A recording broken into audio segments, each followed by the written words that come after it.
আসসালামু আলাইকুম রহমতুল্লাহি ওয়া বারাকাতুহু। মেহরবানি করে কেউ ছবি তুলবেন না, ভিডিও করবেন না। রেকর্ডিং করতে চাইলে মোবাইল নিচে রেখে রেকর্ডিং করবেন। ছবি তোলা, ভিডিও করা কোনো নেকির কাজ না, কোনো সওয়াবের কাজ না। পৃথিবীর কেউ বলতে পারবে না যে আল্লাহর কসম ছবি তুললে সওয়াব হয়, ভিডিও করলে আল্লাহ খুশি হন।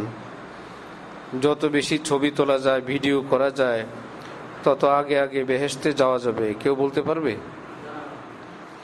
কিন্তু যত বেশি নামাজ পড়বে আল্লাহ খুশি হবেন, এটা কসম করে বলা যাবে না? আল্লাহর রাস্তায় দান করলে আল্লাহ খুশি হবেন, কসম করে বলা যাবে না? সুন্নত মোতাবেক চললে আল্লাহ পাক খুশি হবেন, বলা যাবে না? বলা যাবে। শরীয়তে পাক যেগুলো আছে শরীয়তে, সেগুলো সবই বলা যাবে। যেটা নাই, এটার গোড়া মজবুত না থাকার কারণে সেখানে বলার সাহস নেই। কারো যদি উজু করার পরে সন্দেহ হয় আমার উজু আছে কিনা, তো ফোকাহায়ে কেরাম বলেন আপনি কি কসম করে বলতে পারবেন আপনার উজু নাই? উনি বলেন না, আমার এমনটা মনে নাই যে আমার উজু গেছে, এইরকম স্পষ্ট কোনো বিষয় আমার কাছে মনে নাই। মুফতি সাহেবরা তখন ফতোয়া দেন, যান আপনার উজু আছে। কেউ কি পেশাব করে এসে জিজ্ঞাসা করে, হুজুর আমার কি উজু আছে? উজু করছিল, তারপরে পেশাব করছে, তারপরে এসে কি ফতোয়া চায়? কারণ সেই লোক জানে নিশ্চিত আমার উজু নাই। আর যে মাত্র উজু করে আসলো, উজু ভঙ্গের কোনো কারণ তার ঘটে নাই, সে কি কারো কাছে মাসালা জিজ্ঞেস করে আমার উজু আছে কিনা? না, তার উজু করাটা নিশ্চিত। উজু করাটা কি? তাহলে উজুটা ভাঙতে হবে এইরকম নিশ্চিত উজু ভঙ্গের কোনো কারণ দিয়ে। উজু আমি করলাম, এটা সুনিশ্চিত প্রমাণিত একটা বিষয়। এটাকে বিলুপ্ত করতে হইলে কোনো সন্দেহ দিয়ে বিলুপ্ত করা যাবে না। কি দিয়ে বিলুপ্ত করা যাবে? আরেকটা নিশ্চিত বিষয়, হ্যাঁ উজু করার পর ওয়াশরুমে গেছে, তাহলে উজু করাও নিশ্চিত, ওয়াশরুমে যাওয়াও নিশ্চিত। দ্বিতীয় নিশ্চিত দিয়ে আগের নিশ্চিত শেষ। এক একিনি বিষয় দ্বারা আরেক একিনি বিষয় ক্যান্সেল। কিন্তু অজু করাটা সুনিশ্চিত, এটা তো মনে আছে। অজু ভঙ্গ হইল কি না এটা আমার মনে নাই, এটা কি নিশ্চিত বিষয় না সন্দেহের বিষয়? মজবুত কোনটা? মজবুত না? সন্দেহটা কি মজবুত? সুতরাং এই সন্দেহ আইসা নিশ্চিত ভাঙতে পারবে না। একদিকে উজু থাকাটা এটা নিশ্চিত ব্যাপার, ভঙ্গ হওয়াটা সন্দেহের ব্যাপার। সুতরাং সন্দেহের ক্ষমতা নাই, নিশ্চিত অজুকে ভেঙে দিবে। মুফতি সাহেবরা ফতোয়া দেন, যান আপনার উজু আছে। ছবি তোলা হারাম, এটা হাদিস শরীফে আছে নিশ্চিত, কসম করে বলা যাবে, কাবার গিলাফ ধরেও বলা যাবে, আল্লাহর কসম করে বলা যাবে ছবি তোলা হারাম, এটা হাদিস শরীফে আছে। রাসূলুল্লাহ সাল্লাল্লাহু আলাইহি ওয়াসাল্লাম বলছেন। যেহেতু হাদিসে আছে, আপনিও বলতে পারবেন, আমরাও বলতে পারবো। আলিয়া মাদ্রাসায় পড়ুক আর কওমি মাদ্রাসায় পড়ুক, ওই হাদিস পড়েই মৌলানা সাহেব হওয়া লাগে। গোপন হাদিস না, এই হাদিস পড়েই মৌলানা সাহেব হওয়া লাগে। তাহলে এইটা তো নিশ্চিত হয়ে গেল, হারাম হওয়াটা তো নিশ্চিত। হালাল করলেন কি দিয়ে বলেন? মনে হয় হালাল, এটা কি নিশ্চিত বিষয় না সন্দেহের বিষয়? যেটা নিশ্চিত হারাম সেটাকে সন্দেহের বা মনে হয় এরকম দুর্বল কোনো বিষয় দিয়ে আর জায়েজ করার ব্যবস্থা নাই। নবীজি যদি বলে যেতেন তাহলে ওনার কথা দিয়ে হালাল হয়েছে, হারাম হয়েছে, ওনার কথা দিয়ে কি হয়েছে? হালাল হইতো। উনি তো দুনিয়ার থেকে চলে গেছেন, জিবরিল আমিন আর আসবে না, যেভাবে আছে এভাবেই থাকবে।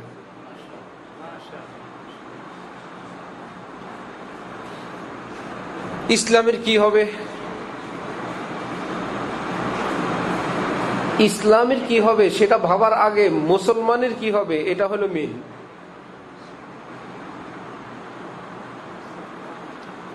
আমরা তো চিন্তা করি কি নিয়ে? ইসলাম নিয়ে। আসলে চিন্তা করা দরকার কি নিয়ে? এইবার সেই মুসলমানের মধ্যে আবার আমরা সবাই, তাহলে আমার চিন্তাটা কি অন্য মুসলমান নিয়ে আগে না আমাকে নিয়ে আগে? তাহলে ইসলামের চিন্তা আগে না মুসলমানের চিন্তা আগে? মুসলমানের মধ্যে অন্যের চিন্তা আগে না নিজেরটা আগে? এবার আসেন নিজের জায়গায়। অন্য মুসলমানের কি হবে আমি জানি না, আমাকে জাহান্নাম থেকে বাঁচানো লাগবে। এইবার আরেক মুসলমান ভাইকেও জাহান্নাম থেকে বাঁচানো লাগবে। এই দুইয়ের মধ্যে কোনটা আগে? অন্যেরটা আগে না নিজেরটা আগে? তাহলে আমার আগে বাঁচা দরকার। দলিল কোরআন শরীফ, কু আনফুসাকুম ওয়া আহলিকুম নারা। আল্লাহ পাক বলেন আমি তোমাকে রক্ষা করার আদেশ করছি, নিজেকে আগে রক্ষা করো। ওয়া আহলিকুম, পরিবার পরিজন দেশ বিশ্ববাসীকে সেকেন্ড পার্টে। আল্লাহ যদি কোনো একটা কথা আগে বলেন গুরুত্ব আছে না? একদম বিশাল বড় একটা চেয়ার, অনেকগুলো মেহমান, তাহলে যদি ঘোষক একটা ঘোষণা দেয় আমি অমুক সাহেবকে তার আসন অলংকৃত করার জন্য অনুরোধ করছি, নিচের থেকে একজন আইসা ওনার চেয়ারে বসবে? হবে না। আগে যেহেতু বলছে ওনার একটা গুরুত্ব আছে। হ্যাঁ, অন্যদের জন্য চেয়ার আছে, আপনার নাম আসতেছে, পাশে একটা টুল রাখা আছে আপনার, অথবা কোন রকম একটা চেয়ার আপনাকেও বলবেন, তো যার নাম আগে বলবে এর একটা গুরুত্ব আছে। পোস্টারে আমার বাচ্চারা দেখলাম, ওরা যখন ছোট আমাকে বলতো তোমার বয়ান সবার পরে না কেন? বয়ান তো লেখা নাই পোস্টারে, এই যে সবার উপরে নাম। ছোট মানুষ তারা যেভাবে বুঝতো সবার উপরে নাম, তাহলে তোমার বয়ানটা তো সবার পরেই দিবে না বাবা? আবার কোন কোন জায়গায় তোমার বয়ান কি এসার পরে? কেমনে? এই যে দ্বিতীয় তোমার নাম। ছোট বাচ্চাদের যদিও এই তরতিব বা এই সিরিয়াল রক্ষা করা হয় না সব জায়গায়, একটা অনুমান করা হয় যে এ বড় হুজুর, এ মেজু হুজুর, এ সেজু হুজুর, এ ছোট হুজুর। মধ্যখানে নাম দিলে বাচ্চারাই টের পায়, বয়ান মনে হয় এসার পরে। উপরে নাম দিলে টের পায়, বয়ান মনে হয় সবার পরে। বুঝা গেল আগে পরে বলার একটা মর্তবা আছে। তো আল্লাহ যদি বলেন তুমি তোমাকে রক্ষা করো, এটা প্রথম কথা, তোমার পরিবার পরিজন দেশবাসীকে রক্ষা করো, এটা আমার দ্বিতীয় কথা, তাহলে গুরুত্ব প্রথম গুরুত্ব কি দ্বিতীয়টার না প্রথমটা? আল্লাহ যেটাকে প্রথম রাখছেন সেটা কি প্রথম। তাহলে আমাদের খেদমত করা দরকার ইসলামের, সেটার আগে কার? মুসলমানের। মুসলমানের খেদমত আগে কার? নিজের। এইটুকুন হয়ে গেলেই কাজ হইতো। কিভাবে কাজ হইতো? একজন ব্যক্তি উজুর ফরজ শিখাইলো পুরা মহল্লায়। খোঁজ নিয়ে জানা গেল এমন বদ্দিন মহল্লা তারা উজুর ফরজ জানে না, এভাবেই নামাজ পড়ছে এতদিন। এই ব্যক্তির ওয়াজে মেহনতে কষ্টে মহল্লার সব মানুষ উজু শিখলো। এখন জামাতে যারা নামাজ পড়তে আসেন উজু সহকারে আসেন, একদম তিনি একামতের আগ পর্যন্ত মাসআলা শিখাইছেন। একামত শুরু হয়ে গেছে, উনি আর উজু করার টাইম পান নাই, এসে নামাজে দাঁড়াইছেন। মহল্লার কয়েকশো লোক ওনার বয়ানে উদ্বুদ্ধ হয়ে উজু করে মসজিদে আসলেন। ঘটনাক্রমে বেচারার উজু করার সুযোগ হয় নাই, উনি শুধু একজন বেউজু নামাজ পড়ছে। কাজটা কি ভালো হয়েছে না খারাপ হয়েছে? উনি যদি বলেন আমি একজন গেলাম, 100 জন তো হয়েছে। আল্লাহ পাক বলেন এমন অঙ্ক আমারে শোনায়ও না।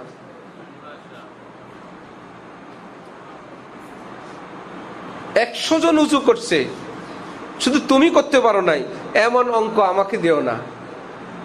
100 জন যদি নাও করতো, তুমি উজু করলে আমি বেশি খুশি হইতাম। তাহলে 100 জনের উজুতে আল্লাহ বেশি খুশি না একজনের উজুতে? কখন? যেটা আপন এবং পরের মাসআলা আসবে তখন। একজন নারীকে দেশের সবাই ভালোবাসে, পরিবারের সবাই ভালোবাসে, শুধু একজন ভালোবাসে না, স্বামী। তাহলে তাকে বলেন না এই ঘর করো, তোমার স্বামী তোমাকে দেখতে পারে না, এতে কি হয়েছে? তোমার বাসুর, দেবর, ননদ, ভাবি, শাশুড়ি, শ্বশুর সবাই তো ভালোবাসে। এই গণতন্ত্র কাজে লাগবে? কি ব্যাপার, অঙ্ক চলবে না এখানে। সমাজের সবাই বলো ছেলেটা ভালো, ছেলেটা ভালো, ভদ্র, খুবই মিশুক, খুবই পরোপকারী, আসলেও করে। মা মাথা বের করে বললেন, হ্যাঁ ডেলি রাতে আমার গায়ে হাত উঠায়। আর কোনো ভোটে টিকবে? এবার সারা বিশ্বের কোনো ভোটে কাজ হবে? সব ভোট ফিনিশ। আপনি আমি, আমাদের কোনো একজন লোক অসুস্থ, তিনি মারা গেলেন না সজাগ জীবিত আছেন, আমাদের সন্দেহ। আমরা সিমটম দেখে বললাম মনে হয় জীবিত আছে, না মারা যায় নাই, এই তো এখনো পালস আছে, এই তো কতজন কত কিছু। ডাক্তার সাহেব এসে বললেন নাই। গণতন্ত্র অনুযায়ী মারা যায় নাই বলছিলাম আমরা 5-7 জন, আর মারা গেলে এই বললেন একজন। গণতন্ত্র অনুযায়ী রুগী তো জীবিত হওয়ার কথা, কারণ যে তার পক্ষে ভোট বেশি, মরার পক্ষে ভোট কম। বলল কার ভোট? ডাক্তারের ভোট, ওই একটাই কনফার্ম। নাকি গণতান্ত্রিক দেশে ভিন্ন কিছু আছে? না, এখানে কোনো ভোটাভুটির কাজ নাই। যে যেই বিষয়ে পারদর্শী একজনের সাইনেই শেষ। আমরা এখানে যারা আছি সবাই মিলে যদি দেশের সরকারকে চাই না, পছন্দ করি না, কাগজ একটা লেখা পুরা এলাকার দেশে ছড়াই দিলাম, কিছু হবে সরকারের? একটা পশম ছিড়বে? প্রেসিডেন্ট সাহেব একা যদি দস্তখত করে দিলেন, সংসদ ভেঙে দিলাম, আছে না শেষ? তাহলে সব জায়গায় সংখ্যার গণতন্ত্রে হবে না। আমার উজুতে, আমার নসিহতে সমাজের লোক উজু করলো, শুধু আমার উজুটা বাকি আছে। আল্লাহ পাক বলেন আমি খুশি না। যেমন স্ত্রীর ঘরের সবাই পছন্দ করে, স্বামী পছন্দ করে না, স্ত্রী যেমন খুশি না যে আমার স্বামী খুশি, আর কাউকে লাগবে না। তাহলে আমার আপনার কর্তব্য কি? পুরা পৃথিবীর ইসলাম না নিজের কর্তব্য আগে? এই শুধু এইটুকু আমাদের ভুল হয়, বাকিটা ঠিকই আছে। সবার মুখেই শুনবেন মাশাআল্লাহ, দেশ ভালো হোক, জনগণ ভালো হোক, ইসলাম ভালো হোক, হুজুররা এক হয়ে যাক। তারপর এক একজনের কথা শুনলে মনে হবে ওনাকে কাবা শরীফের ইমাম বানানো উচিত। মহাপণ্ডিত, বড় হুজুর, সামান্য একটু সমস্যা, ওনার উজুটা হয় নাই। ঘটনাক্রমে জানা গেল অপরজন, সেই বেচারারও বক্তৃতা সবার উজু হোক, শুধু ওনারটা হয় নাই। অপরজনের বক্তৃতা সবাই উজু করেন, শুধু ওনারটা হয় নাই। তাহলে সব মিলাই কি সব উজুওয়ালা হইল না বেউজু হয়ে গেল? রাজার কুয়া, আমাদের সবারই গল্প মনে আছে। রাজা বলছিল যে কূপের মধ্যে 1 বালতি করে দুধ ফেলবে সবাই। এত প্রভাবশালী রাজার এই আদেশ কেউ অমান্য করবে না। এইভাবে একজন লোক ভাবছে এত দুধের মধ্যে 1 বালতি পানি দিলে টের পাবে না, আমি ঢেকে ঢুকে বালতি নিয়ে যাই, কি ফেললাম তো আর কেউ টের পাবে না। দেখলো যে আমি নিচ্ছি, অন্ধকারে ফেলায় দেব। এত দুধের মধ্যে 1 বালতি। আরেকজন মনে করছে একই কথা, এত লোক দুধ দিবে, আমি 1 বালতি পানি। অপরজন ভাবছে এত লোক দুধ দিবে, 1 বালতি পানি। খোঁজ নিয়ে জানা গেছে ভাবতে ভাবতে সবাই এটাই ভাবছে।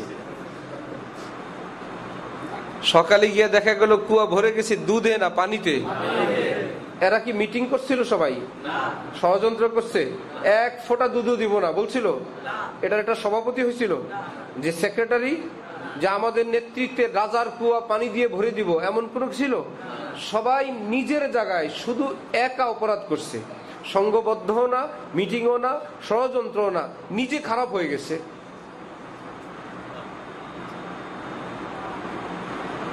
আর যদি সবাই ভাবতো কে জানি পানি দেয়, দেখ অমুকে দেয় কিনা, দিলে দেখ, আল্লাহ জানে সবাই দুধ দেয় কিনা, সেটা আমি কি করব, আমি তো দুধ দিব।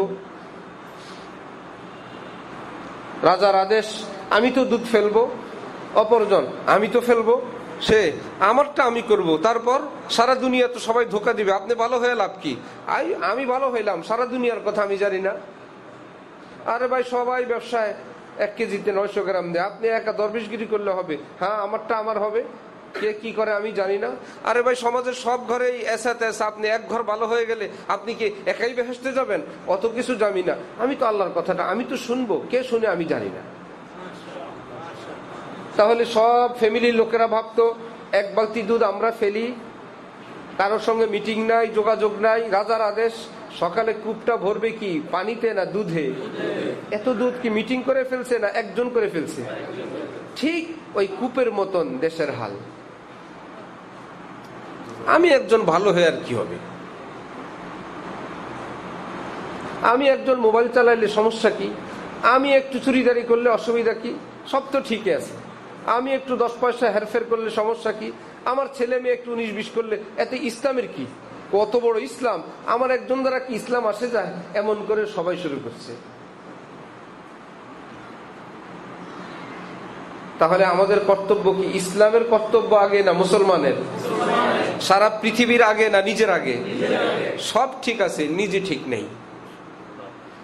আমার শায়েখ হযরতওয়ালা ঢালকানগর, তিনি বলেন, যাকেই জিজ্ঞাসা করো খাবার দাবার হাইব্রিড পছন্দ না দেশিটা? দেশিটা। আচ্ছা, জামার কাপড় উন্নতটা। ভাঙ্গাচুরা গাড়ি হলে চলবে? না না, ভালো গাড়ি। 3-4 বিয়ে হয়েছে, এরকম একটা মেয়ে দেই তোমার বিয়ের জন্য? না না, একদম কুমারী মেয়ে, সতী সাধবী, দিনদার, পর্দানিসীন, এই পৃথিবীর সূর্যের আলো তার গায়ে লাগে নাই, এরকম হইলে ভালো হয়। আচ্ছা, ভালো চাল চাই, ভালো মাছ চাই, ভালো গোশত চাই, ভালো তরকারি চাই, ভালো পোশাক চাই, ভালো গাড়ি চাই, ভালো বাড়ি চাই। কার জন্য? আমার জন্য না সব? ওকে, কোনো আপত্তি নেই। আমি কয় নম্বর? যার জন্য এত আয়োজন, সব 1 নম্বরের আয়োজন, চতুর্দিক থেকে ঘিরে রাখছে, যিনি মধ্যখানে, খোঁজ নিয়ে জানা যাবে তিনি 3 থেকে 4 নম্বর। আমার সব 1 নম্বর, আমি 2 নম্বর। সাহাবায়ে কেরামের ছিল সব 2 নম্বর, 3 নম্বর, 4 নম্বর। 1 নম্বর আছে কিছু, নাই কিছু। খাওন না, 1 নম্বর খাওন কই পাবে? পোশাক 1 নম্বর পোশাক কই পাবে? বাড়ি 1 নম্বর বাড়ি কই পাবে? গাড়ি তো প্রশ্নে আসে না। ঘোড়া একটা, সওয়ারি 2 জন, ইত্যাদি ইত্যাদি। এগুলো কি 1 নম্বর না পরের নম্বর? কিন্তু ওনারা ছিলেন কয় নম্বর? ওনারা ছিলেন 1 নম্বর। क्यों ना हो रोज अजल से हो चुकी तकसीम कार, मैं हूं मालिक के लिए और कुल जहां मेरे लिए। একটা বন্টন আছে, একটা চেইন অফ কমান্ড আছে। কে কাকে সিলেক্ট করবে, কে কাকে স্যার বলবে, কে কাকে বস বলবে, কে কার। বিবাহ উপলক্ষে সাজুগুজু খরিদ, কসমেটিক্স খরিদ, মার্কেটে মার্কেটে দৌড়াও, ভালো শাড়ি আনো, গহনা অর্ডার দাও, হইল কিনা যাও, কত আয়োজন। এই সব সাজু গুজু, কসমেটিক, ব্যাগ ভরা সামান কার জন্য? বউর জন্য। কার জন্য? বউকে যদি জিজ্ঞাসা করা হয় তুমি কার জন্য? আমি কসমেটিক্সের জন্য। হইল? আমি গলার মালার জন্য। না, তুমি স্বামীর জন্য। সব তোমার জন্য, তুমি স্বামীর জন্য। এটাই প্যাচ। পৃথিবী আমাদের জন্য। বাড়ি গাড়ি, সহায় সম্পত্তি, খাবার দাবার, পৃথিবী কার জন্য? কোরআন শরীফ আল্লাহ পাক বলছেন, আমি খাই না, তোদের জন্য। আল্লাহ কি খান? বানাইছেন কার জন্য? আমাদের জন্য। আমাদের জন্য বানাইছেন বলে গরু জবাই করে দেওয়া যায়? গরু কি একটা প্রাণী না? একটা প্রাণীকে তুমি প্রাণী জবাই করে দিবা, ব্যাপার কি? তুমিও প্রাণী, সেও প্রাণী। ওহ, প্রাণী প্রাণী সমান? এ তো প্রাণী প্রাণী, মানুষ মানুষই কি সমান? আপনার গাড়টি আরেকজন কান্দে করে নেয়, কেউ কি বলছে আপনিও মানুষ সেও মানুষ?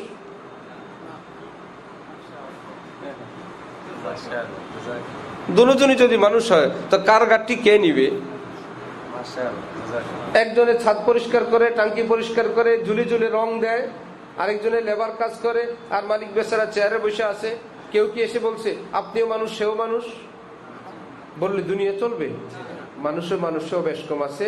পৃথিবীটা চালানোর জন্য আল্লাহ পাক এক একজনকে দিয়ে এক একটা কাজ করান। কেউ গাড়ি চালায় এই খুশি, কেউ গাড়িতে চড়ে খুশি, কেউ বিক্রি করে খুশি, কেউ কিনে খুশি। সুবহানাল্লাহ। তাহলে দুনিয়া চলবে না। তা তুমিও প্রাণী, আমিও প্রাণী না? আল্লাহ পাক বলছেন এটা তোমার জন্য। আজ তো মানুষ খেদমত করে তোমার। পালকি দিয়ে নিত কে? কাঁধে নিত মানুষ না? কারে নিত? ঘটনা কি? সেই পালকিওয়ালারা যারা কাঁধে নেয় তারা কি কোনোদিন বলছিল নামেন, এবার আপনি টানেন? অনেক আরামে বসছেন, নামেন, আপনিও মানুষ না? তো এটা বলে নেই। স্তর আছে যে আপনার খেদমত করা আমার কর্তব্য। বস, আপনি স্যার। একজন এসপি, সেও পুলিশ, তার গাড়ির ড্রাইভার সেও কি? বাবুর্চিও পুলিশ, বডিগার্ডও পুলিশ, বাসার খাদেম সেও পুলিশ। কি ব্যাপার? সবই তো পুলিশ। আরে ভাই, বড় পুলিশ ছোট পুলিশ আছে না? পুলিশও বোঝা গেল কত কষ্ট করে, কিন্তু সে যেহেতু বড় তার জন্য তার এই কষ্ট বৈধ। একই স্তরের। গরু আর আমরা কি সমান? রব্বুল আলামিন বলে তোমার জন্য বানাইছি, বিসমিল্লাহ বলে জবাই করে খাও। তোমার জন্য। এই পাখি তোমার জন্য, এই হাঁস মুরগি তোমার। গাছ জিকির করে, তো গাছ কাটবেন কিভাবে? ডাটা তরকারি উঠাইলে গুনাহ হবে না? এই ডাটাটা তো জিকির করতো, কোরআন শরীফে আছে জিকির করে। আল্লাহ পাক বলে এত বুজুর্গি লাগবে না, তোমার খাইতে মন চায়, টান দিয়ে নিয়ে উঠে ফেলো, ও তোমার জন্য রাখছি। সমুদ্রের বড় মাছরা খায় কি? আল্লাহ বলেন ছোট মাছ আমি বানাই, ওদেরকে বলি খা। এক ঝাঁক হা করে থাকে, এক ঝাঁক এসে ভিতরে ঢুকে যায়, বললো ওটা সকালের নাস্তা। কি ব্যাপার? মাছের খাইলো। আল্লাহ বলেন বসের জন্য আমি বানায় রাখছি, খাও, আমার অর্ডার। তাহলে পশু সেও প্রাণী, আমরাও প্রাণী, কিন্তু আল্লাহ বলছেন এগুলো সব তোমাদের জন্য। কাজ করাও, খেদমত নাও, জবাই করে খাও, বিসমিল্লাহ বলে আল্লাহু আকবার বলে শুরু করো, এ তোমার জন্য, কিন্তু আপত্তি নাই। একটু মনে রাখবা সব তোমার জন্য। জান দিয়ে দিল, কোরবান হয়ে গেল, প্রতিনিয়ত গরু কোরবানি হচ্ছে, জবাই হইতেছে, মুরগি জবাই হইতেছে, আল্লাহ পাকের তো কোনো আপত্তি নাই না, এগুলো সব তোমার জন্য। হে বান্দা, তুমি কিন্তু আমার জন্য। এক বুজুর্গ বলেন কেউ না হো রোজে আজল সে হো চুকি তকসিমে কার। আমি পাগল হব না কেন আল্লাহর জন্য? मैं हूं मालिक के लिए और कुल जहां मेरे लिए। আমার জন্মের আগেই কর্ম বন্টন হয়ে গেছে। আল্লাহ আমাকে বলছেন সারা পৃথিবী তোর, তুই আমার। তাহলে আমরা কি পৃথিবীর না আল্লাহ? কারো মৃত্যু হইলে আমরা কি দোয়া পড়ি? আরবিতে বলেন তো, গল্প এটাই বলেন, ইন্না লিল্লাহ। এই পৃথিবীর যারা আমরা আছি, আমরা সকলেই আল্লাহ। আমরা সকলে কি আমাদের না আল্লাহর? ইন্না নিশ্চয়ই আমরা সকলে, লিল্লাহি আল্লাহ, ওয়া ইন্না ইলাইহি রাজিউন। ওই ব্যক্তি ফিরে চলে গেছে আল্লাহর কাছে, ইন্তেকাল হয়ে গেছে, আমরাও আসতেছি। রাজিউন অর্থ ফিরে যাওয়া। ফিরে যাওয়া কোন জায়গায় বলে? যেই জায়গায় জীবনের প্রথম যায় ওই জায়গায় যাওয়ার নাম ফিরে যাওয়া? আমরা যারা হাজী সাহেবরা মক্কা শরীফ যান, এই মক্কা শরীফ ফিরে যায় না দেশে ফিরে আসে? মক্কা শরীফ ফিরে যায়, দেশে ফিরে। বুঝা গেল দেশে আগে ছিল, এখান থেকে এক জায়গায় গেছে, সেই জায়গায় আসার নাম কি আসা? ফিরে আসা। আল্লাহ আমাদেরকে বলছে ওয়া ইন্না ইলাইহি রাজিউন, আমরা ফিরে আসতেছি। ও ফিরে আসা মানে আমরা ওখান থেকে আসছি। আল্লাহর কাছে যাব না ফিরে যাব? ও ফিরে যাওয়ার অর্থ এখানে, ওখান থেকে আসছি, ওখানেই যাব। এত মারা গেল, দোয়া পড়লাম। এবার জানাজা, আল্লাহুম্মা মান আহইয়াইতাহু মিন্না ফাআহইহি আলাল ইসলাম। আল্লাহ আজকে জানাজায় যারা আমরা জীবিত, এই পৃথিবীতে আমরা যারা আছি, আল্লাহ আপনি আমাদেরকে ইসলামের উপর জীবিত রাখেন। ওয়ামান তাওয়াফাইতাহু মিন্না ফাতাওয়াফাহু আলাল ঈমান। এটা কি কোনো খানকা শরীফের দোয়া? না। কোন পীর সাহেবের বানানো শিখানো? না। তরিকার দোয়া না নবীজির দোয়া? নবীজির দোয়া। সবাই পড়েন, কোন দলের না, সব দলের। সব দলের বুঝে দোয়া পড়বেন। দোয়ায় জানাজায় গিয়ে বলেন, মান তাওয়াফাইতাহু মিন্না ফাতাওয়াফাহু আলাল ইসলাম। আল্লাহ জানাজা আমি ঘোষণা দিচ্ছি, আজকে জীবনের করুণ পরিণতি দেখলাম, এই শেষ, আমিও তো একদিন খাটে শোবো, সুতরাং আজকে অঙ্গীকার করতেছি আমাদের মধ্যে যাকে আপনি জীবিত রাখবেন পূর্ণ ইসলামের উপর, সকালেও ইসলাম, দুপুরও ইসলাম, বিকালেও ইসলাম, সাঁঝ সন্ধ্যাও ইসলাম, অফিসেও ইসলাম, রাজনীতিতেও ইসলাম, পোস্টেও ইসলাম, চেয়ারও ইসলাম, অফিসেও ইসলাম, ওজন করতেও ইসলাম, জীবনের সর্বক্ষেত্রে আল্লাহ মুসলমান হয়ে বাঁচতে চাই। জানাজার নামাজের ভিতরে দোয়াটা করছেন, ওমান তাওয়াফাইতাহু মিন্না, আল্লাহ আপনি তো উঠায় নিবেন বুঝতেছি একজন একজন করে, যাকেই নিবেন জীবিত থাকবো ইসলামের উপর। মরার সময় তো আর বিচার করতে করতে মরে না, কিন্তু শেষ কি নিয়ে যাব? ফাতাওয়াফাহু আলাল ঈমান। আল্লাহ ঈমান নিয়ে নিয়েন, ঈমানের সাথী নিয়েন, ইসলাম নিয়ে বেঁচে থাকবো, ঈমান নিয়ে কবরে যাব। হুজুরদের দোয়া না, সব মুসলমানের দোয়ার থেকে বাইরে উল্টা পাল্টা করেন কেন? আপনি বললেন জীবনের সর্বক্ষেত্রে ইসলাম চাই, জানাজার নামাজে এখান থেকে আইসেই বলেন না, ইসলাম মসজিদ মাদ্রাসায় মাহফিলে থাকবে, আর বাকি ডিপার্টমেন্ট হুজুর এগুলো আপনারা ওয়াজ করবেন, ওয়াজ করবেন চাকরি শেষ। হুজুর মানুষ, হুজুরের ওয়াজ করেন, হ্যাঁ, অন্য কোন আইটেমে ওয়াজ করবেন না। জানাজায় গিয়ে তো আল্লাহকে বলছেন জীবনের সবকিছুতে ইসলাম চাই। আবার নামাজে দাঁড়ায় ইয়াকা নাবুদু ওয়া ইয়াকা নাস্তাঈন, আল্লাহ গোলামি শুধু আপনারই করি, আমেরিকারও না আর কারো না। আপনি বললে শুনি, আর কারোটা শুনি না। হ্যাঁ, আপনার বলার ভিতরে আওতার মধ্যে থেকে যদি শোনা যায় ওকে। যেমন স্ত্রী বলল শাড়ি দাও, তাহলে তো আমি তো আল্লাহর কথা ছাড়া কারোটা শুনি না, স্ত্রীর কথা শুনবো কেমনে? আল্লাহ বলে দিয়েছেন শাড়ি দাও। তাহলে স্ত্রীর শাড়ি দেওয়া কি আল্লাহরে বাদ দেয়া স্ত্রীকে মানা, না আল্লাহর অধীন থাকা? আল্লাহর পারমিশন আছে, এইরকম কিছু চাইলে দিও, এটা তাকে মানা হলো না, আমার বিধানের অন্তর্ভুক্ত। ওকে। বাচ্চা বলল চকলেট দাও, তুমি বললে দিব, আল্লাহ বলতে হবে, এটা বলা হবে? আল্লাহ বলছেন না, বাচ্চা চকলেট চাইলে দিও। আচ্ছা, আরো কিছু চাইলো, বাচ্চাকে আপনি দিয়ে দিলেন। এইবার বাচ্চা বলল আমাকে একটু সিনেমায় নিয়ে যাও, তখন বলল এটা আল্লাহর হুকুমের অধীন পড়ে না। যেগুলো যেগুলো আল্লাহ আমাকে দিয়ে দিছেন এর মধ্যে পড়ে না। আমি তো ইয়াকা না বুঝু, শুধু আল্লাহটা শুনি, এটা আল্লাহর শোনার অন্তর্ভুক্ত না। বাচ্চাকে স্ত্রীকে বলে দিয়েছেন অসম্ভব, ইম্পসিবল, হবে না। কেন হবে না? এতক্ষণ গুলো হইলো, এতক্ষণ আল্লাহর হুকুমের অধীন ছিল, এখন হুকুম সীমা লঙ্ঘন করে আল্লাহর আদেশ নিষেধের হুকুম এরিয়ার থেকে বাইরে চলে গেছে। লা নাবুদু ইল্লাল্লাহ, আমি আল্লাহটা ছাড়া কারো মানি না। বউ ভাবলো দরবেশ তো বহুত মুশকিল, এতক্ষণ ভালো ভালো। ভারতের বাদশাহ শাহজাহান, স্ত্রীর নাম কি? মমতাজ। ওই মমবাদ দিয়া তাজমহল, মমতাজের নামই কি? সে ছিল একটু শিয়া মতাদর্শী স্ত্রী। বাদশাহ শাহজাহানকে, স্ত্রী তো স্ত্রী, সবচাইতে ভালো লবিং করার লোক, ঠিক না? উত্তম লবিস্ট উনি। খাওয়ার সময়, উঠার সময়, বসার সময়, বাইরের কোনো তদবিরে অত কাজ হয় না, স্ত্রীর তদবিরে যত কাজ হয়। হযরত আদম আলাইহিস সালামকে ইবলিস যখন দেখলো আমার লবিং কোনো কাজ হচ্ছে না, তাহলে একজন ভালো লবিস্ট নিয়োগ দেই, আম্মি জানকে পাম দেওয়া শুরু করছে। ইবলিস ওখান থেকে শুরু, আম্মা জানকে মোটামুটি বুঝাইছে। এখন আম্মা ইবলিসের শুরু কথা বলে, না লোকটা কসম করছে, আমাদের ভালো চায়, কসম করে কি মানুষ খারাপ কথা বলে? এই লোকটা হাদিয়া তোহফা নিয়ে আসছে, সালাম কালামও দিল, বলল আমরা যদি ওনার কথা শুনি বেহেশতে থাকতে পারবো। আপনি কি চান? হযরত আদমকে বুঝাইতেছে বেহেশতে তো থাকতে চাই। এই লোকটা তো বেহেশতে থাকার কথাই বলতেছে, আর বলতেছে আল্লাহর কাছে যাইতে পারবো। তো এমন পামে পড়লো, ইবলিসের পামপট্টি ওয়াসওয়াসা আর আম্মা জানের লবিং, শেষ।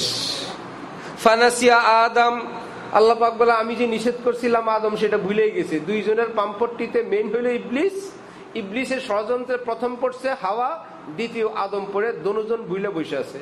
ফানাসিয়া আদম, আদম ভুলেই গেছে আমি যে তাকে বলছিলাম লা তাকরাবা, গাছের কাছেও যায় না, এই পামের সামনে ভুলে গেছে সব। এই জন্য হযরত আদমের কোনো গুনাহ নাই, কারণ ইচ্ছা করে করছেন না, না জেনে। মনে ছিল না? ছিল না? ছিল না। এই কথা আমরা বলি না, আল্লাহ বলছেন। আল্লাহ যদি বলেন মনে ছিল না, ওকে। প্রধান বিচারপতি যদি বেকসুর খালাস দিয়ে দেন, আপনি আমি যতই কথা বলি কাজ হবে না। স্ত্রী দেখলো ভালোই তো আমাকে ভালোবাসে, বাচ্চা শাহজাহানকে বললো আমার মতন শিয়া হয়ে যান, এক ধর্মে থাকলে কত ভালো। উনি বললেন তুই আমার মতন হয়ে যা, তাহলে তো একত্রে হয়ে যাই। একত্রেই যদি থাকা পছন্দ হয় তুমি আমার মতন হও। ভারতে এক সময় আন্দোলন করা দরকার, হযরত থানবীর কাছে অনেক আলেমরা আসলেন, এসে বললেন হযরত আন্দোলনের ডাক দেন। আপনি ডাক দিলে পুরা ভারত আপনার সাথে। ওনাদের ভাষা ছিল अगर आप खड़े हो जाएंगे सारे हिंदुस्तान आपके साथ खड़े हो जाएंगे। আপনি দাঁড়ায় গেলে সব দাঁড়ায় যাবে, আপনি আন্দোলনের ডাক দিলে সবাই আপনার সঙ্গে। অথচ এদিক থেকে কেউ আন্দোলন করতেছে, মোটামুটি শুরু হয়েছে, এবার এসে ওনাকে ধরছে। উনি বলছেন আমার অনুসরণ যদি তারা এত শক্তভাবে করে, এটাই যদি বাস্তবতা হয়, আমি উঠে দাঁড়াইলে সব আমার সঙ্গে উঠে দাঁড়াবে। আমি যখন বসে আছি সবাই বসে না কেন?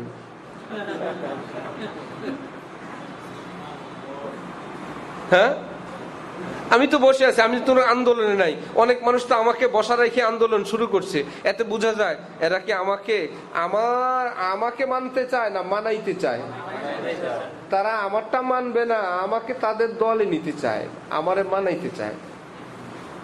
মমতাজ পাম দিছে আমরা দুইজন এক দলের হয়ে যাই, খুব ভালো, তাহলে আপনি শিয়া হয়ে যান, দুইজন এক দল। উনি বলেন তাহলে তুই সুন্নি হয়ে যা, তাহলে এক দল। সে তো মজবুত, সে তো হবে না, উনিও মজবুত, উনি হবেন না। এইবার বাদশাহ শাহজাহান মমতাজরে বলছিল মমতাজ প্রেম তোর জন্য, স্বামিত্ব তোর জন্য, ভালোবাসা তোর জন্য, গয়না তোর জন্য, শাড়ি তোর জন্য, ঈমান আল্লাহর জন্য, ওটা তোর জন্য না।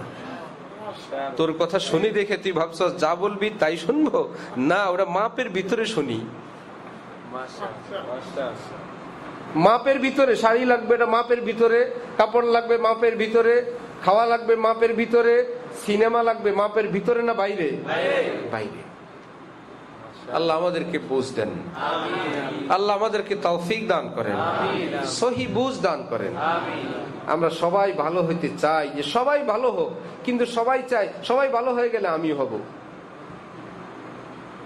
এই থিওরিটা কি সঠিক না গলত? গলত।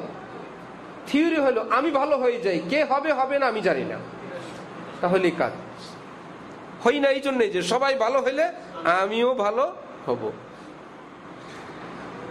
সিলেটে এক বেচারা, সিলেট মাজার মসজিদে পড়তেন ওনারা, ছাত্র কবুতর খাইতেন, ছাত্ররা কবুতরের বাচ্চা ধরে ধরে খাইত। কবুতর তো পাখি, জালালি কবুতর পাইলে অনেকে ভয় পায়, ভয় পাওয়াই ভালো।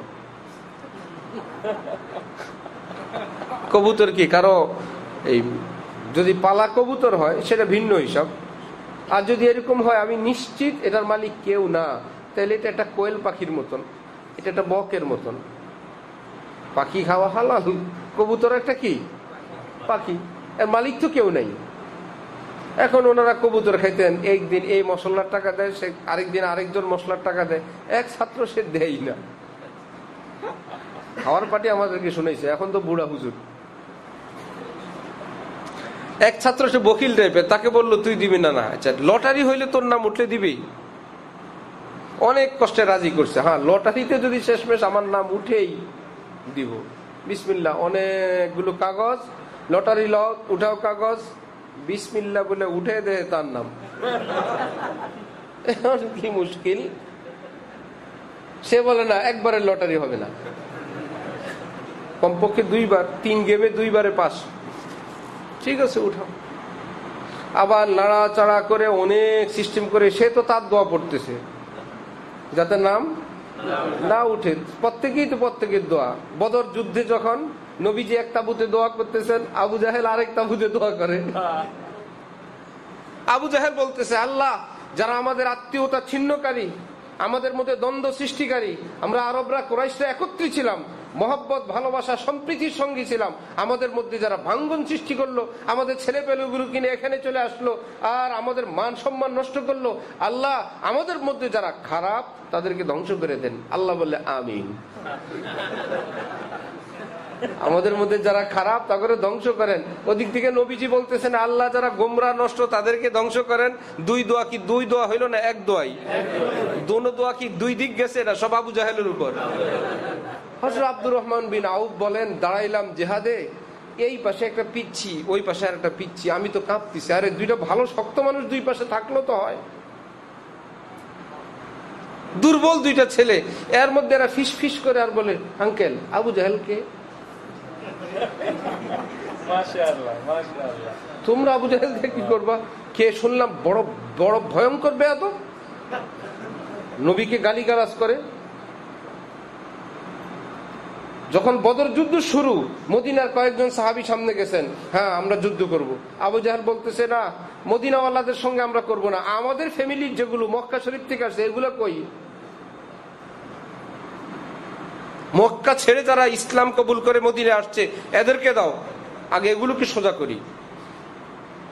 নবীজি বললেন, যাও বিসমিল্লাহ আলী, তুমি যাও, হামজা যাও, ওবায়দা যাও। হযরত আলী ওয়ালিদের বিরুদ্ধে, হযরত হামজা সাইবার, হযরত ওবায়দা উতবার, প্রত্যেকের মোকাবেলায়। এক একটা আসতে চাই নাই, উতবা আসবেই না বদরে। আবু জাহেল তার বাড়ি থেকে বলে, তুই যাবি না মানে? পুরো এলাকার একটা গ্রুপ হয়ে যাবে তোর সঙ্গে, তোমার মতন একটা আরবের লিডার, তুমি যদি না যাও। সে তার বউ বলছে যায় না। শেষমেশ আবু জাহেলের পাম্পট্টিতে পড়ে একদম আরবের শ্রেষ্ঠ এক উট কিনছে, যদি বিপদে পড়ি চম্পট, ওই রকম দামি একটা উট কিনছে যেটা আরবে নাই। পরিস্থিতি খারাপ দেখলে ওট একদম গিয়ার, ফার্স্ট গিয়ার না লাস্ট গিয়ার বলে, যেই গিয়ারে বেশি চলে ওইটাই দিবে। তার ছেলের ওয়ালিদরে বলছে, চল আল্লাহ ভরসা। আয়েশা দোয়া দায়ী করে হযরত আলী ওয়ালিদকে বিসমিল্লাহ কই, বিসমিল্লাহ আল্লাহু আকবার, এক কবেই শেষ। হযরত হামজা সাইবাকে ফিনিশ। হযরত ওবায়দা উতবাকে দিশে হামলা করে, উতবাও দিশে হামলা, পাল্টা পাল্টে হামলা হতে দুজন আহত হয়ে পড়ে আছেন, কেউ কাউকে পারেনি, মুশকিল। হযরত আলী তো অবসর, হযরত কি হামজাও অবসর, কারণ ওদের ডিউটি শেষ। যে দুইজন আসছিল ওই দুইজন শেষ। ওনারা দুইজন এসে বাকি কাজ খেদমত খতম করে দিল। উতবার ওনাকে উঠায় নিয়ে গেল, হযরত ওবায়দাকে উঠা ওনার চিকিৎসা। যাওয়ার পথে যদিও সাফরা নামক স্থানে গিয়ে উনিও শাহাদাত বরণ করছেন, আঘাত কঠিন ছিল, কিন্তু যেই টার্গেট দিছে এই আবু জাহেলের তো কাঁপুনি উঠে গেছে। আবার নিজের দলের লোকদেরকে বুঝায়, আসলে আমাদের লোকেরা তাড়াহুড়া করছে, তাড়াহুড়া করছে, এভাবে করা ঠিক হয়নি, এভাবে যুদ্ধ করে নাই, ছেলেগুলোরে পাঠাইলাম। আর আবু জাহেলকে আবু সুফিয়ান আগে বলছিল, আমি এসে গেছি, আপনি আসেন। সে বলে, নাচ গান, সেমরি, নর্তকী, নায়িকা নিয়া গাইতে গাইতে 1000 লোক আসতেছে, আর বাস ধুমধাম ফুর্তি। বলবো কমপক্ষে 3 দিন এখানে নাইচা গায়া বদরের ময়দানে ফুর্তি করে তারপর আরবে যাব, মক্কার দিকে ফিরবো। কি খুশি আর ফুর্তি যে নবীজি তার বাহিনীকে চিরদিনের জন্য উৎখাত করে দিবে। দোয়া তো চলছে, নবী দোয়া করেন, আল্লাহ আমরা এই কয়জনে আছি, এরা শেষ হইলে ইসলাম শেষ। তার আগ দিয়ে সাহাবায়ে কেরাম কি নিয়ে নবীজি হঠাৎ বাইর হইলেন, কান্না, চাদর পড়ে যায়, কান্নার চোটে গায়ের কাপড় পড়ে যায়। হযরত আবু বকর উঠান যে আসেন। মুনাজাত শেষ করেই নবীজি বের হইলেন, সাইয়ুহজামুল জামউ ওয়া ইউল্লুনাদ দুবুর, আল্লাহ পাক এই মাত্র আমাকে জানাইলেন বিজয় আমাদের হবে। সাহাবায়ে কেরাম কি নিয়ে রওনা হলেন, এই এখানে আবু জাহেল মরবে, এই জায়গায় উতবা, এই জায়গায় সাইবা, এখানে ওয়ালিদ, কে কোথায় মরবে 70টার ওগুলোর নাম ঠিকানা জায়গা সহ বলে দিলেন। সাহাবাই কেরাম একজন আর একজন। ওদিক থেকে আল্লাহ 1000 ফেরেশতা প্রথম বিস্কি দিতে পাঠাইলেন, এ দেখে তো পায়জামা খারাপ হয়ে গেছে আগে। তারপরে আরো 2000, মোট 3000।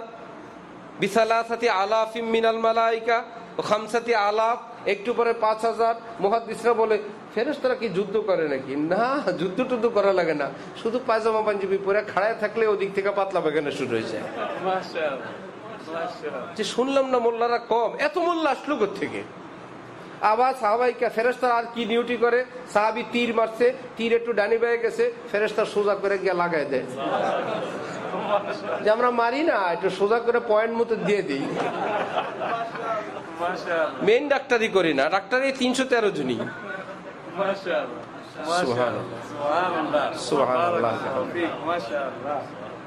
আল্লাহ।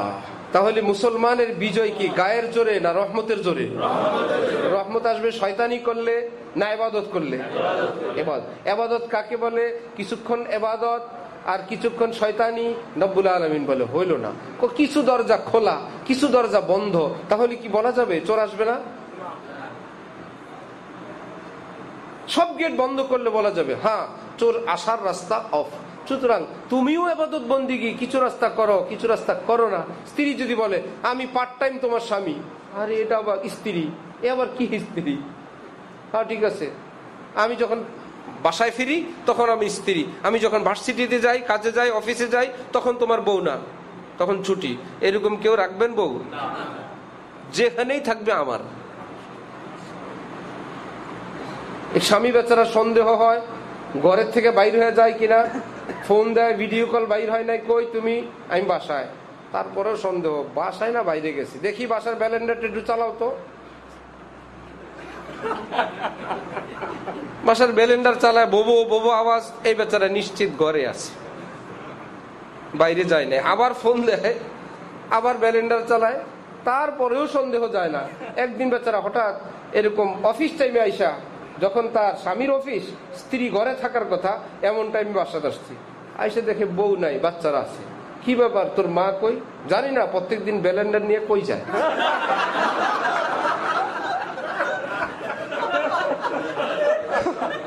যে তুমি ব্যালেন্ডার শুনতে চাও, এক জায়গায় কারেন্টের লাইন লাগাই দে, ব্যালেন্ডার চালায় দে। তাহলে সে কি বলতে পারবে সমস্যা কি? তুমি তো অফিসে রাত্রে আসলে পাইলেই তো হয়েছে, খুশি। স্বামীর দাবি হলে তুই যখন যেখানেই থাকবি আমার স্ত্রী হয়ে থাকবি। আল্লাহ বলেন স্বামী কি স্ত্রীকে সৃষ্টি করছে? এত বড় দাবি তার, আমি তো তোর সৃষ্টিকর্তা আল্লাহ, যেখানেই থাকবো আমার। দিন কি রাত কি, অফিস কি, আদালত কি, ব্যবসা বাণিজ্য কি, সব জায়গায় আমার। আর কারণ যাই হোক, গল্প ওই যে মনে আছে, আমরা তো সিলেট থেকে চলে গেছি বদরে, কত দূর চলে গেছি। এখন দ্বিতীয়বার 2 গেম, তৃতীয় গেম বিসমিল্লাহ বিসমিল্লাহ। আবু জাহেল যে দোয়া করছিল ও থেকে গেছিলাম, যে দোয়া, সেও তো দোয়া দূরত পড়ে কাগজ উঠে দেখে তৃতীয়বার ওহের নাম। এইবার মশলা টাকা দেওয়া লাগে না, দিছে, সবাই মিলে খাইছে। খাওয়ার পর হেরে বলছে বেটা কাগজ সবই তোর নামে আছে, কোনটা উঠাবি? নৌকা পাশ করলো সরকারি দল, স্বতন্ত্র পাশ করলো কোন দল? যেই কাগজে উঠাবি উঠা, ওই যেখানে ভোট দিবি দে, নিরপেক্ষ ভোট হবে, আসবে আমার পাল্লায়, নাম সবটি আমাদের। বুঝুন না? বিসমিল্লাহ। আল্লাহ আমাদেরকে সর্বত্র আল্লাহর হয়ে থাকার তৌফিক দান। তাহলে আমরা পার্ট টাইম আল্লাহর বান্দা না ফুল টাইম? পার্ট টাইম মুসলমান না ফুল টাইম? তাহলে সর্বত্র মুসলমানের পরিচয় দিলেই কাজ। ঝামেলা হইলো আমরা আসলে কিছু খেদমত করি, কষ্ট করি, আবার ছেড়ে দিই।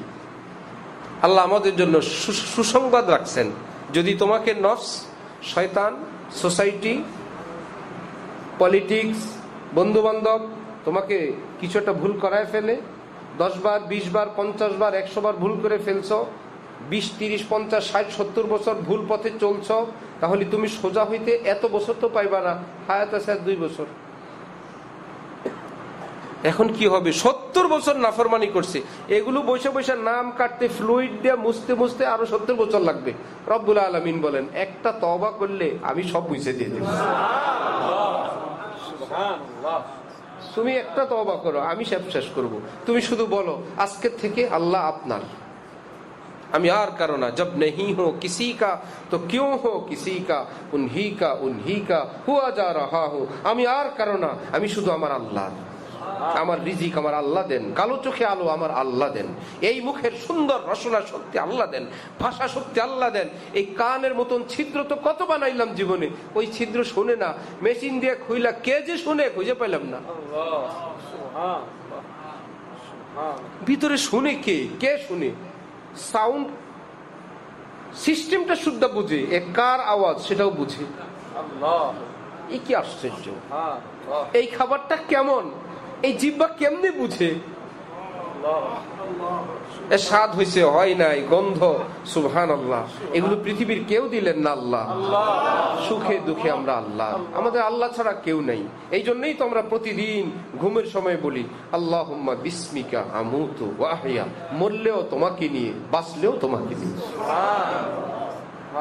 আল্লাহ, যতদিন বেঁচে থাকবো তোমাকে নিয়ে বাঁচবো, এই পৃথিবীর থেকে যাব তোমাকে নিয়েই যাব, বুকে নিয়ে ঈমান নিয়ে যাব। আল্লাহ আমাদেরকে সেই মুসলমান হওয়ার তৌফিক দান করে। তাহলে আজকের আলোচনা কি হলো? আমরা ইসলাম, মুসলমান, খেদমাত, সারা পৃথিবী সব ওকে, আমি কোনটাকে নিষেধ করব না। স্টার্ট হবে কোন জায়গা থেকে? এটাই দরকার। দেশ দেশান্তর সমাজ ব্যবস্থা থেকে আরেকটু ছোট করে ঘরে নিয়ে আসেন। ঘরেও তো আমরা 5-7 জন আছি, সেখানে শুরু হবে কাকি দিয়ে, ছেলেদের, এই তোর নামাজ দিছি পড়, আব্বা নামাজ পড়ে না, এই নামাজ পড়, তোর না মাদ্রাসা দিছি নামাজ পড়, ওই রুমে যা, আব্বা টেলিভিশন দেখে, তুই কোরআন শরীফ পড়, তোরই দিয়ে আমি বেহেশতে যাবো নিয়ত করছি। ছেলেরে দিয়ে আব্বা বেহেশতে যাওয়ার নিয়ত করছে, এই জন্য ছেলেরে কোনো গুনাহ করতে দেয় না। যতই কষ্ট হোক, এই কোনো গুনাহ ওরে করতে দিবে না, কারণ তোরই দিয়ে আমি কেউ যাবো। ওই যে নিজেরই দিয়ে শুরু করে নাই, ছেলে কয়েকদিন ছোট মোটো ততদিন থাকে, মানে পরে বলে আমি তো আব্বার ছেলে, বাবার আরেকটা কপি হয়ে যায়। আর যদি ছেলে জানে আব্বা ওই রুমে তাহাজ্জুদ পড়েন, মা তসবিহ পড়েন, মা মুনাজাতে আছেন, বাবা চোখের পানি ছাড়তেছেন, ছেলে ওই রুমে পড়ে আর ভয়ে আমার আব্বা আমার জন্য, আমার আব্বার মতন আব্বা হয় না। মানুষ তো না, একটা ফেরেশতা, কিভাবে আচরণ করেন। আমরা সন্তান কত ভুল বিচ্যুতি করি, কিন্তু আব্বার আখলাক, মায়ের সাথে আমাদের সঙ্গে, এবং ঘরের মধ্যে যে ইনসাফটা তিনি বজায় রাখছেন আমার আব্বা, এই গুণের একটা ফোকাস ওই সন্তানের উপর পড়বে। তাহলে শুরু হবে কাকে দিয়ে ভাই? নিজেকে দিয়ে। চেষ্টা করবো ইনশাআল্লাহ, আল্লাহ তৌফিক দান করুন। ওয়া আখির দাওয়ানা আলহামদুলিল্লাহি রাব্বিল আলামিন। কোত্থেকে কোথায়? হযরত জাকির সাহেবের এখানে এসে তো বড় ভালোই লাগলো। ওনার খালাতো ভাইয়ের বাড়ি ভেঙ্গে টেঙ্গে মাদ্রাসা বানায় দিয়েছেন, সেটা দেখেও ভালো লাগলো। আলহামদুলিল্লাহ, বড় ভাগ্যবান যে বাড়িওয়ালারা মাদ্রাসার জন্য দেয়, হিম্মত করে।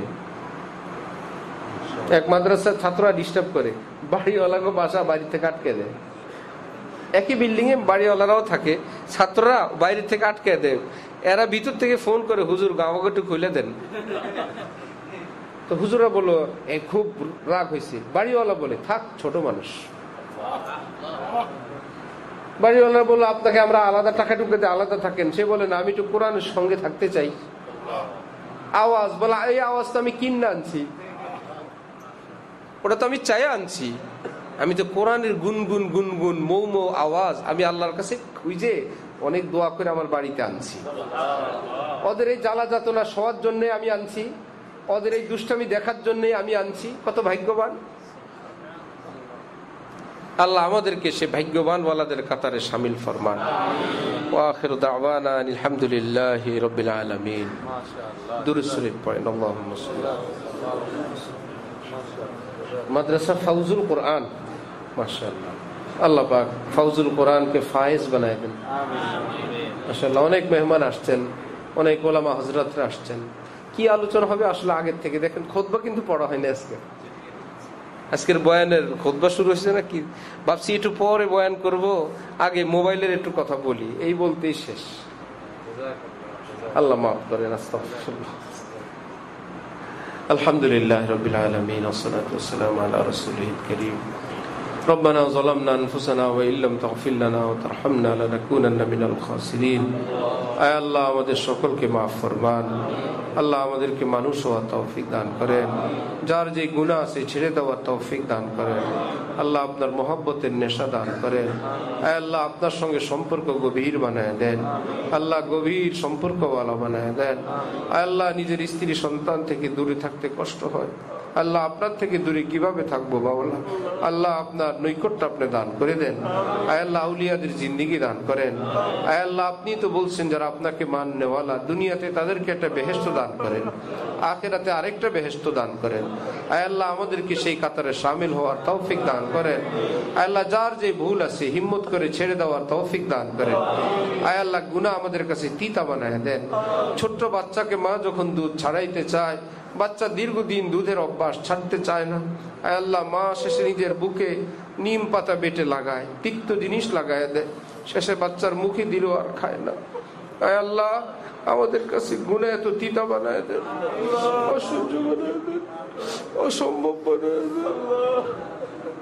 আয় আল্লাহ আমাদের নফসের ধোঁকা থেকে হেফাজত করেন, আমাদের বিবি বাচ্চাদেরকে হেফাজত করেন, আমাদের ঘরের মানুষ আপনজন প্রিয়জনদেরকে কবুল করেন, সারা পৃথিবী সব মুসলমানকে কবুল করেন।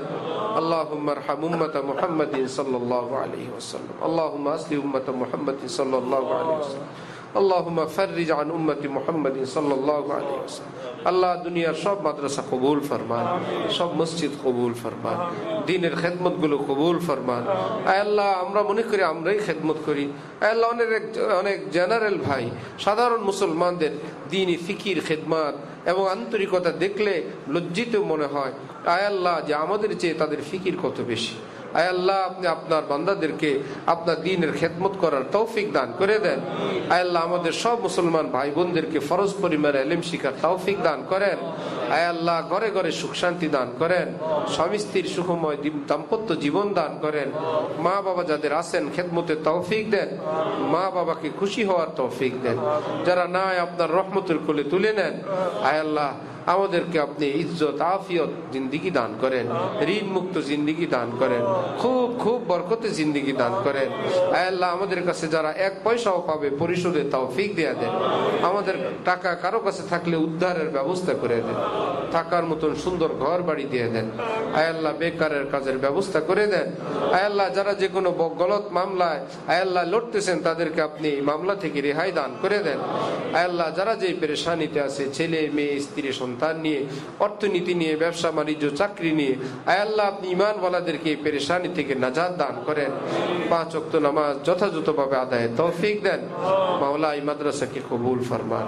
এই মাদ্রাসার প্রতিষ্ঠাতা, শিক্ষক, অভিভাবক, বাড়িওয়ালা, ছাত্র ছাত্র, অভিভাবক, খায়েরকা হিতাকাঙ্ক্ষী, খেদমতকারী সকলকে কবুল ফরমান। আয় আল্লাহ এই খেদমতকে নাজাতের উসিলা বানায় দিয়েন, যুগের সেরা সেরা আলেম বানায় দিয়েন, সব ফিতনা থেকে হেফাজতে রাখেন। মাওলা মাদ্রাসার জন্য নিজস্ব ক্যাম্পাসও আপনি নিজ ঘুরে দিয়ে দিয়েন। আয় আল্লাহ যারা এর সঙ্গে খেদমতে জড়িত সব ফিতনা ফাসাদ বিপদ থেকে আপনি রক্ষা করেন।